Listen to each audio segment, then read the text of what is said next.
ಸ್ನೇಹಿತರೆ ನಮಸ್ಕಾರ. ಇಡೀ ವಿಶ್ವದಲ್ಲೇ ವಿಖ್ಯಾತಿಯನ್ನು ಪಡೆದಂತಹ ಮತ್ತು ಧಾರ್ಮಿಕ ಕ್ಷೇತ್ರದಲ್ಲಿ ಅತಿ ಮಹತ್ವವನ್ನು ಪಡೆದಂಥ ಕ್ಷೇತ್ರ ಅಂತ ಹೇಳಿದ್ರೆ ಅದು ಮಂಜುನಾಥನ ಕ್ಷೇತ್ರ. ಈ ಮಂಜುನಾಥನ ಕ್ಷೇತ್ರದ ಸುತ್ತಮುತ್ತ ಅಂದರೆ ಈ ಧರ್ಮಸ್ಥಳ ಗ್ರಾಮದಲ್ಲಿ ನಡೆದಂತಹ ಕೆಲವೊಂದು ಬೇರೆ ಬೇರೆ ರೀತಿಯಾದಂಥ ಘಟನೆಗಳು, ಅನುಮಾನಾಸ್ಪದ ಘಟನೆಗಳು ಅಂತ ಹೇಳ್ಬೋದು ಅದನ್ನು. ಇಂತಹ ಅನುಮಾನಾಸ್ಪದ ಘಟನೆಗಳ ಬಗ್ಗೆ ಸುದೀರ್ಘವಾದಂತಹ ಮತ್ತು ಸ್ಪಷ್ಟವಾದಂಥ ತನಿಖೆಯನ್ನು ಮಾಡಬೇಕು ಅನ್ನುವಂತಹ ಕಾರಣದಿಂದ ಈಗ ಒಂದು ತನಿಖೆಯನ್ನು ಮಾಡಲಾಗ್ತಿದೆ. ಆ ತನಿಖೆಗೆ ವಿಶೇಷವಾದಂತಹ ತಂಡವನ್ನು ಕೂಡ ರಚನೆ ಮಾಡಲಾಗಿದೆ. ಆ ವಿಶೇಷವಾದಂಥ ತಂಡದ ಮುಂದಾಳತ್ವವನ್ನು ಒಬ್ಬ ಕ್ಲೀನ್ ಹ್ಯಾಂಡ್ ಅಧಿಕಾರಿಯೇ ನಿರ್ವಹಿಸಿಕೊಂಡು ಹೋಗ್ತಾ ಇದ್ದಾರೆ. ಅವರೇ ಪ್ರಣವ್ ಮೊಹಂತಿ. ಇವರ ನೇತೃತ್ವದಲ್ಲಿ ನಡೀತಿರುವಂತಹ ಈ ತನಿಖೆ ಇವತ್ತಿನಿಂದ ಅಧಿಕೃತವಾಗಿ ಧರ್ಮಸ್ಥಳವನ್ನು ಎಂಟ್ರಿ ಪಡೆಯಲಿದೆ.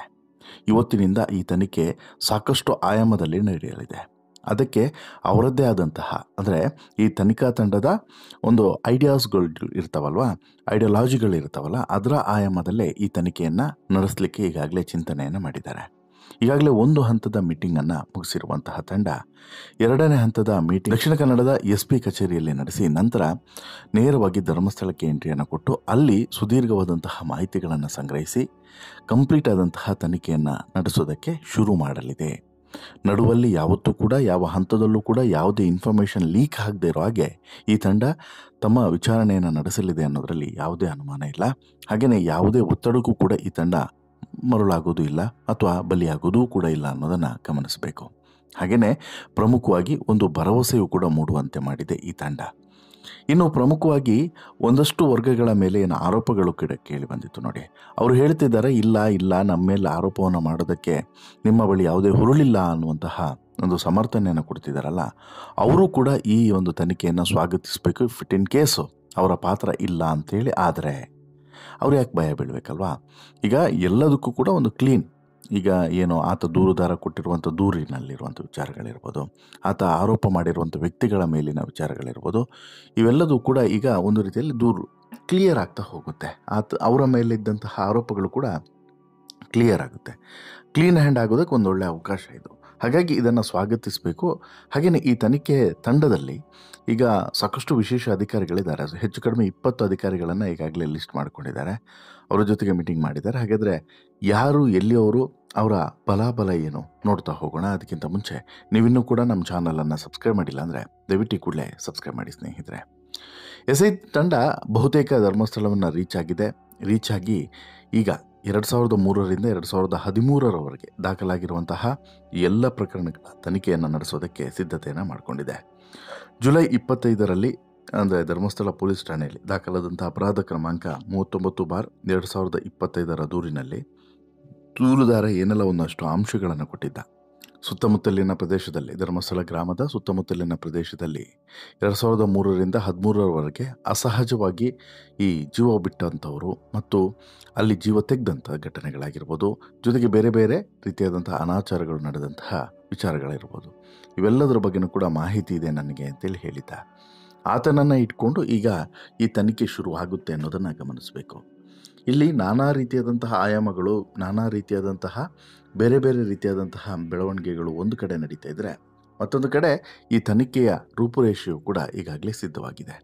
ಇದಕ್ಕೆ ಪೂರಕವಾದಂತಹ ತಂಡವು ಕೂಡ ರಚನೆ ಆಗಿದೆ.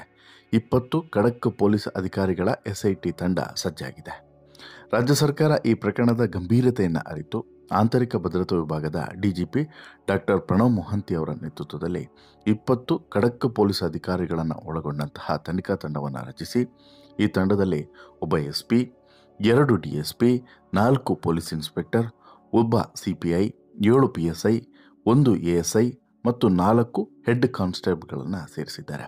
ಇವರೆಲ್ಲರೂ ಕೂಡ ದಕ್ಷಿಣ ಕನ್ನಡ, ಉಡುಪಿ ಮತ್ತು ಉತ್ತರ ಕನ್ನಡ ಜಿಲ್ಲೆಗಳಿಂದ ಆಯ್ಕೆಯಾದಂತಹ ಖಡಕ್ ಅಧಿಕಾರಿಗಳು.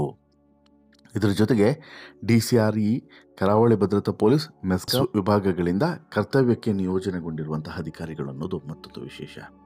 ಇವರೆಲ್ಲರ ಆಯ್ಕೆಯ ಬಗ್ಗೆ ಈಗಾಗಲೇ DGIGP ಡಾಕ್ಟರ್ MA ಸಲೀಂ ಅವರಿಂದ ಅಧಿಕೃತವಾದಂಥ ಆದೇಶವನ್ನು ಕೂಡ ಹೊರಡಿಸಲಾಗಿದೆ. ಹೀಗಾಗಿ ಈ ಅಧಿಕಾರಿಗಳು ಈಗಾಗಲೇ ಬ್ಯಾಗನ್ನು ಪ್ಯಾಕ್ ಮಾಡಿಕೊಂಡು ಧರ್ಮಸ್ಥಳಕ್ಕೆ SIT ತಂಡದ ಜೊತೆಗೆ ತೆರಳೋದಕ್ಕೆ ಸಿದ್ಧವಾಗಿದ್ದಾರೆ ಅನ್ನೋದನ್ನು ಗಮನಿಸಬೇಕು.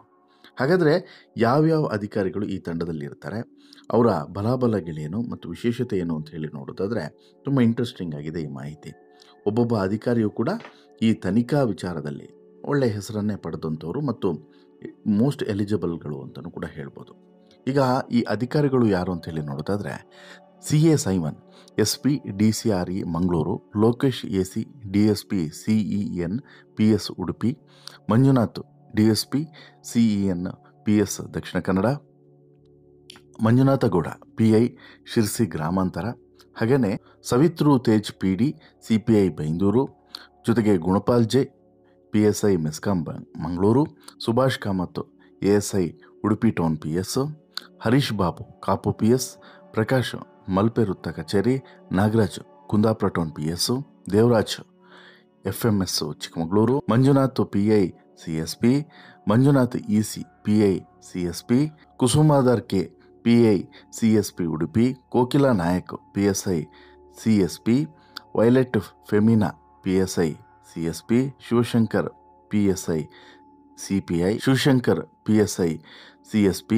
ರಾಜ್ಕುಮಾರ್ ಉಕ್ಕಾಲಿ, ಸುಹಾಸ್ ಆರ್, ವಿನೋದ್ ಎಸ್ ಕಲ್ಲಪ್ಪನವರು, ಇವರೆಲ್ಲರೂ ಕೂಡ ಈ ಒಂದು ಪ್ರಕರಣದಲ್ಲಿ ಇದ್ದಾರೆ. ಇದರಲ್ಲಿ ಶಿರ್ಸಿ ಅವರು ಇದ್ದಾರೆ, ಅಂಕೋಲದವರು ಇದ್ದಾರೆ ಮತ್ತು ಮುಂಡಗೋಡದವರು ಇದ್ದಾರೆ. ಕ್ರಮವಾಗಿ ಇಷ್ಟು ಜನರನ್ನು ಈ ಅಧಿಕಾರಿಗಳ ತಂಡದಲ್ಲಿ ಆಯ್ಕೆಯನ್ನು ಮಾಡಿ ಕಳಿಸ್ಕೊಡಲಾಗಿದೆ. ಇವರೀಗ ಈ ಒಂದು ಧರ್ಮಸ್ಥಳದ ಪೊಲೀಸ್ ಸ್ಟೇಷನ್ಗೆ ಮೊದಲಿಗೆ ಭೇಟಿಯನ್ನು ಕೊಟ್ಟು ನಂತರ ಅಲ್ಲಿಂದ ತನಿಖೆಯನ್ನು ಶುರು ಮಾಡಲಿದ್ದಾರೆ.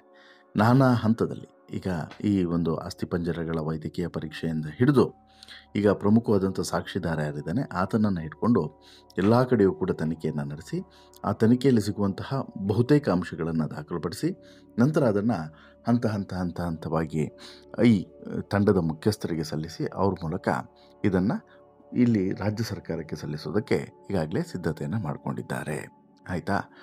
ಇದೆಲ್ಲದೂ ಕೂಡ ಆಯಿತು. ಒಂದು ಭಾಗದಲ್ಲಿ ಈ ತನಿಖೆಯ ಸಿದ್ಧತೆಗಳು ನಡೀತಿದೆ. ಮತ್ತೊಂದು ಭಾಗದಲ್ಲಿ ತನಿಖೆ ಕೆಲವರಿಗೆ ನಡುಕನ್ನು ಹುಟ್ಟಿಸಿದೆ ಅನ್ನೋದು ಕೂಡ ಸ್ಪಷ್ಟ. ಅದೇ ಕಾರಣಕ್ಕೆ ಈಗ ಇಲ್ಲಿ ಪ್ರಕರಣವನ್ನು ದಾರಿ ತಪ್ಪಿಸಬೇಕು ಅನ್ನುವಂತಹ ಪ್ರಯತ್ನವೂ ಕೂಡ ಸದ್ದಿಲ್ಲದೆ ನಡೀತಿದೆ ಅನ್ನೋದನ್ನು ಕೂಡ ಗಮನಿಸಬೇಕು. ನಾನಾ ಆಯಾಮಗಳಲ್ಲಿ ಹಾದಿ ತಪ್ಪಿಸುವಂಥ ಪ್ರಯತ್ನವೂ ಕೂಡ ನಡೀತಿದೆ. ಅದು ಬೇರೆ ಬೇರೆ ಜನರಿಂದ, ಇಲ್ಲ ಆರೋಪ ಹೊತ್ತವರಿಂದ ಅಂತಲ್ಲ, ಆರೋಪ ಹೊತ್ತವ್ರಿಗಿಂತನೂ ಕೂಡ ಹೊರಗಡೆ ಒಂದಷ್ಟು ಈ ಪ್ರಚಾರ ಪ್ರಿಯರು ಒಂದಷ್ಟು ಜನ ಇದ್ದಾರೆ, ಜೊತೆಗೆ ರಾಜಕೀಯ ಲಾಭವನ್ನು ಪಡೆಯುವಂಥವ್ರು ಕೆಲವೊಂದಷ್ಟು ಜನ ಇದ್ದಾರೆ, ಇನ್ನೊಂದಷ್ಟು ಜನ ಬಕೆಟ್ ಇಟ್ಕೊಂಡು ರಾಜಕಾರಣವನ್ನು ಮಾಡೋರು ಅಥವಾ ಲಾಭದಾಸೆಗೆ ಹಣದಾಸೆಗೆ ಮುಂದೆ ಬಂದವರು ಒಂದಷ್ಟು ಜನ ಇದ್ದಾರೆ. ಇವರೆಲ್ಲರೂ ಕೂಡ ಏನು ಮಾಡ್ತಿದ್ದಾರೆ ಅಂದರೆ ಪ್ರಕರಣದ ಹಾದಿಯನ್ನು ತಪ್ಪಿಸುವಂಥ ಪ್ರಯತ್ನವನ್ನು ಕೂಡ ಮಾಡ್ತಿದ್ದಾರೆ. ಸತ್ಯಾಸತ್ಯತೆ ಹೊರಗಡೆ ಬರಬೇಕು ಅನ್ನೋದು ಅವ್ರದ್ದು ಉದ್ದೇಶ ಅಲ್ವೇ ಅಲ್ಲ. ಅವ್ರ ಉದ್ದೇಶ ಏನು ಅಂತ ಹೇಳಿದ್ರೆ ಪ್ರಕರಣ ಸರಿಯಾಗಿ ತನಿಖೆ ಆಗಬಾರ್ದು, ಪ್ರಕರಣದಲ್ಲಿ ಸರಿಯಾದಂತಹ ಆರೋಪಿಗಳು ಪತ್ತೆ ಆಗಬಾರ್ದು ಅಂತೇಳಿ.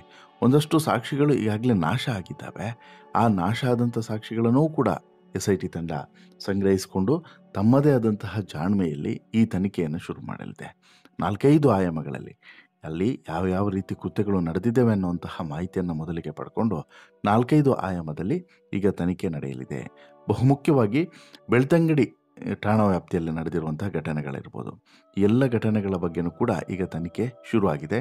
ಈ ತನಿಖೆಯಿಂದ ಇನ್ನಷ್ಟು ಸ್ಫೋಟಕಾಂಶಗಳು ಹೊರಗಡೆ ಬರೋದರಲ್ಲಿ ಅನುಮಾನನೇ ಇಲ್ಲ. ಒಟ್ಟಾರೆ ನಿಮಗೇನು ಅನಿಸುತ್ತೆ ಸ್ನೇಹಿತರೆ, ಈ ಎಲ್ಲ ಘಟನಾವಳಿಗಳ ಬಗ್ಗೆ ಮತ್ತು ಈ ಡೆವಲಪ್ಮೆಂಟ್ನ ಬಗ್ಗೆ ಮತ್ತು ಈ ಟೀಮ್ನ ಬಗ್ಗೆ ಕೇಳಿದಾಗ ನಿಮಗೇನು ಅನಿಸುತ್ತೆ? ನಿಮಗೂ ಕೂಡ ಒಂದು ಕಾನ್ಫಿಡೆನ್ಸ್ ಇದೆಯಾ ಈ ಪ್ರಕರಣದಲ್ಲಿ ನ್ಯಾಯ ಸಿಗ್ಬೋದು ಅಂತೇಳಿ? ಕಾನ್ಫಿಡೆನ್ಸ್ ಇದೆಯಾ? ದಯವಿಟ್ಟು ನಿಮ್ಮ ಅಭಿಪ್ರಾಯವನ್ನು ಕಮೆಂಟ್ ಮಾಡಿ ತಿಳಿಸಿ. ಜೊತೆಗೆ ಈ ಸ್ಟೋರಿ ಇಷ್ಟ ಆಯಿತು ಅಂತ ಹೇಳಿದ್ರೆ ಲೈಕ್ ಮಾಡಿ, ಶೇರ್ ಮಾಡಿ, ಚಾನಲ್ಗೆ ಸಬ್ಸ್ಕ್ರೈಬ್ ಆಗೋದನ್ನು ಮರಿಬೇಡಿ. ಧನ್ಯವಾದ.